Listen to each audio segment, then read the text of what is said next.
జై వీరబ్రహ్మ జై గోవిందమాంబ జై. నేను మీ కృష్ణమాచార్య.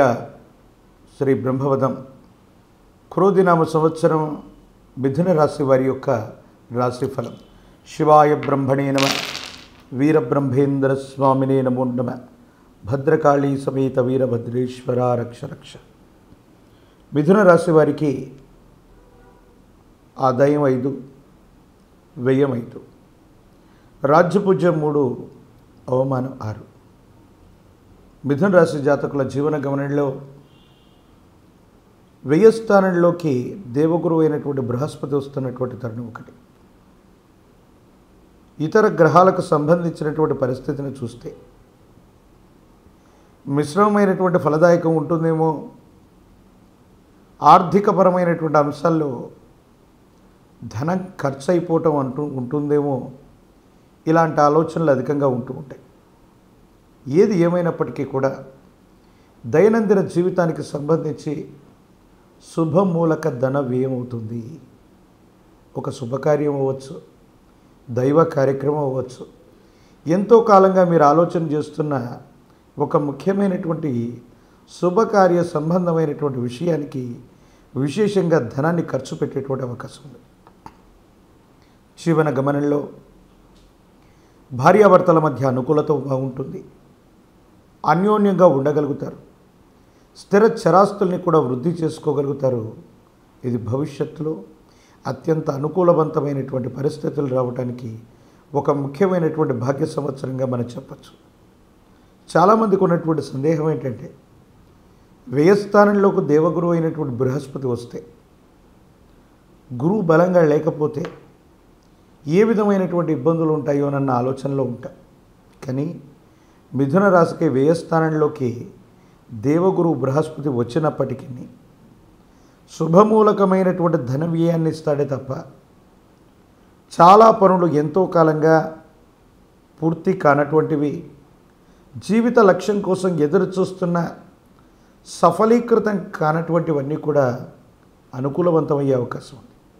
అయితే రాజకీయ రంగాలు, ప్రజా సంబంధమైన వ్యవహారాల్లో ఉన్నటువంటి వాళ్ళకు మాత్రం కొంచెం ప్రతికూలవంతమైనటువంటి ఫలితాలు ఉండొచ్చు.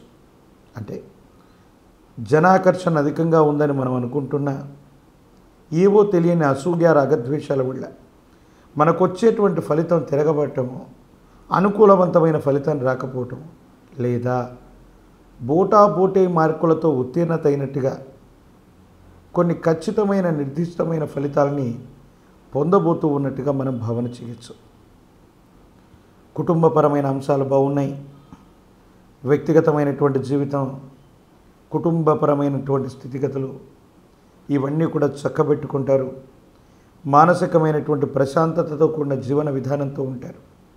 భవిష్యత్ అంతా కూడా చక్కగా ఉంది, యోగదాయకంగా ఉంది. మీరేమాత్రం కూడా ఆందోళన పడకుండా ఇటు కుటుంబాన్ని, మీ యొక్క వృత్తి ఉద్యోగాన్ని, భవిష్యత్ అన్నిటిని కూడా నిర్దేశించుకోగలుగుతారు. శత్రువులు మొత్తం మూకుమ్మడిగా మీ మీద ఏదైనా సరే విద్వేషాన్ని రెచ్చగొడుతూ విషం చిమ్మేటువంటి ప్రయత్నాన్ని అయితే తప్పకుండా చేస్తారు. కానీ భగవంతుడు కాలం మీ వైపుగా ఉన్నట్లు మీరు గతంలో చేసినటువంటి మంచి ఫలితాలన్నీ కూడా అక్కడికి వస్తాయి. శత్రువులు ఎంత గొప్పవాళ్ళైనా, ఎంతమంది ఉన్నా మీరొక్కరుగా వాటిని ఎదుర్కోవటమే కాదు, ఒక ముఖ్యమైనటువంటి విషయంలో ఒక చారిత్రాత్మకమైనటువంటి విజయాన్ని మీరు నమోదు చేసేటువంటి అవకాశం కూడా తప్పకుండా ఉంది. ఉద్యోగ సంబంధమైనటువంటి ప్రయత్నాలు చేస్తున్న నిరుద్యోగులకి ఆశాజనకమైనటువంటి కాలం. ఏకాగ్రతతో కూడినటువంటి ప్రయత్నంతో మీరు ప్రయత్నాన్ని కొనసాగిస్తే సరైనటువంటి వృత్తి ఉద్యోగం లభించేటువంటి అవకాశం ఉంది. వివాహం కానటువంటి వాళ్ళకి అనుకూలవంతమైనటువంటి కాలం. కళ్యాణ గడియలు రాబోతున్నాయి. మంచి సంబంధం కుదురుతుంది. జీవితంలో అనుకూలవంతమైనటువంటి ప్రయోజనాల్ని మీరు తప్పకుండా పొందేటువంటి అవకాశం ఉంది. జీవితంలో అన్నీ బాగున్నాయి, యోగదాయకమైనటువంటి స్థితిగతులు ఉన్నాయి. కానీ దేవగురువైనటువంటి బృహస్పతి మరింత బలమవ్వాలి. ఇక రెండవది, తీవ్రమైనటువంటి నరఘోష, నరదిష్టి, నరపీడలు ఉన్నాయి. మహాకాల భైరవ స్వామి వారి యొక్క రక్షని మెడలో ధరింపచేసుకుంటే యోగదాయకంగా ఉంటుంది. అనుకూలవంతమైనటువంటి ఫలితాన్ని మీరు తప్పకుండా పొందేటువంటి అవకాశం మాత్రం కనబడుతూ ఉంది. దేవగురువు అయినటువంటి బృహస్పతి, ఆ బృహస్పతి యొక్క అనుకూలత వల్ల ఎన్నో విశేషవంతమైన ఫలితాలని మనం సాధిస్తాం. ప్రస్తుతానికి మీ యొక్క జన్మరాశికి వ్యయస్థానంలో ఉన్నటువంటి బృహస్పతి యొక్క బలాన్ని మనం పొందితే మరిన్ని విశేషవంతమైనటువంటి ఫలితాలని మనం పొందేటువంటి అవకాశం ఉంది. ప్రత్యేకించి మారేడు కాయను తీసుకుని ఇంటి ప్రాంగణంలో ఉంచి విశేషంగా పూజిస్తూ ఉంటే అనుకూలవంతమైన ఫలితాలు వస్తాయి. ప్రతిబంధకాలు, సమస్యలు తొలగిపోయే అవకాశం ఉంది.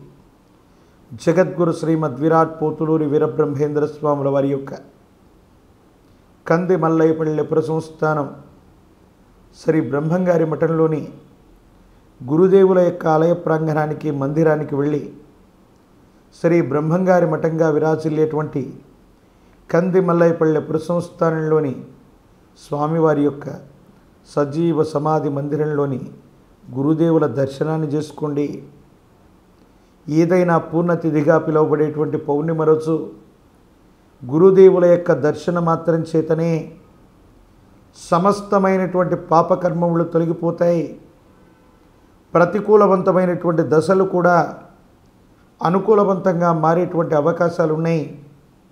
కాబట్టి గురుదేవులు వీరబ్రహ్మేంద్ర స్వాముల వారి యొక్క దర్శనానికై కంది మల్లయ్యపల్లి పురసంస్థానం శ్రీ బ్రహ్మంగారి మఠానికి వెళ్ళి పూర్ణతిథిగా పిలువబడేటువంటి పౌర్ణిమ రోజు నిద్ర చేసి వస్తే యోగదాయకమైన ఫలితాలు తప్పకుండా లభించేటువంటి అవకాశం ఉంది. ఏవైనా ఆలయ ప్రాంగణాలు, నిర్మాణంలో ఉన్నటువంటి ఆలయాలు, వీటికి ధార్మికంగా సహాయం చేయండి. ఆలయ ప్రాంగణాల్లో ఉపయోగించేటువంటి పూజా సామాగ్రి, గంట, సెటారి, పంచపాత్ర, ఇటువంటి లోహపు పాత్రల్ని లేదా గిన్నెల్ని గనక అక్కడ ఉన్నటువంటి పురోహితులకి నిత్యం ధూపదీప నివేదనలు జరపడానికి అవసరమైన ఏవైనా వస్తువుల్ని గనక ఈ సంవత్సరం మీరు దానం ఇవ్వగలిగితే యోగదాయకమైనటువంటి ఫలితం వస్తుంది. జాతకంలోని సర్వారిష్టాలు తొలగిపోయి భవిష్యత్ అంతా కూడా చక్కగా ఉండేటువంటి అవకాశం తప్పకుండా కొనసాగుతుంది. మరిన్ని వీడియోలు చూడటానికి గాను మన ఛానల్ని లైక్ చేయండి, షేర్ చేయండి, తప్పకుండా సబ్స్క్రైబ్ చేయండి.